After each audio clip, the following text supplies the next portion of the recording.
শীত আসতেই সর্দি জ্বর কাশিতে কম বেশি সবাই ভুগছেন। তবে এই সময়ে সর্দি জ্বর সাধারণ নাকি নতুন কোনো ভাইরাসের লক্ষণ তা বুঝে ওঠা কঠিন। এখন আবার সংক্রমণ ছড়াচ্ছে HMPV নামক ভাইরাস। সব মিলিয়ে এখন সুস্থ থাকাটাই চ্যালেঞ্জের, তাই সতর্ক থাকার বিকল্প নেই। কোভিডের পর চীন থেকে বিশ্বে ছড়িয়ে পড়ছে আরও একটি নতুন ভাইরাস, যার নাম হিউম্যান মেটানিউমো ভাইরাস HMPV।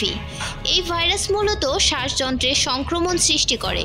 চিকিৎসকদের মতে HMPV যে কোনো বয়সের মানুষের মধ্যেই দেখা দিতে পারে, তবে ঝুঁকিতে আছে বয়স্ক, শিশু ও শ্বাসযন্ত্রে দুর্বলতা আছে এমন ব্যক্তিরা।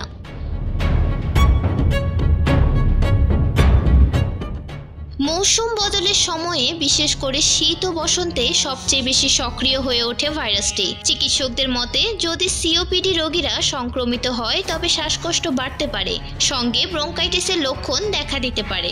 এমন পরিস্থিতিতে সতর্কতার পাশাপাশি সঠিক তথ্য থাকা খুবই জরুরি। HMPVর জন্য কোনো নির্দিষ্ট অ্যান্টিভাইরাল ওষুধ নেই। যত্ন ও সচেতনতাই হলো এর মূল চিকিৎসা। যথেষ্ট বিশ্রাম, হাইড্রেশন ও গুরুতর ক্ষেত্রে জ্বর কমানোর ওষুধ ও অক্সিজেন থেরাপির সাহায্যে এর লক্ষণগুলি উপশম হয় বলছেন চিকিৎসকরা। উচ্চ ঝুঁকিতে থাকা ব্যক্তিদের, যেমন শিশু, বয়স্ক বা যাদের রোগ প্রতিরোধ ক্ষমতা দুর্বল, তাদের হাসপাতালে ভর্তি করতে হবে। এটি এড়াতে হাত পরিষ্কার করা ও সংক্রমিত ব্যক্তিদের সংস্পর্শে আসা এড়ানো গুরুত্বপূর্ণ। বর্তমানে HMPVর চিকিৎসার জন্য যত্ন ও সতর্ক হওয়া প্রয়োজন, কারণ এর কোনো নির্দিষ্ট অ্যান্টিভাইরাল ওষুধ নেই। এমন পরিস্থিতিতে বিশ্রাম ও হাইড্রেশনের সাহায্যে এর লক্ষণগুলি নিয়ন্ত্রণ করা যেতে পারে। এছাড়া গুরুতর ক্ষেত্রে অক্সিজেন থেরাপির সহায়তারও প্রয়োজন হতে পারে। চিকিৎসকরা বলেছেন এরই মধ্যে HMPVর প্রতিষেধক নিয়ে গবেষণা চলছে।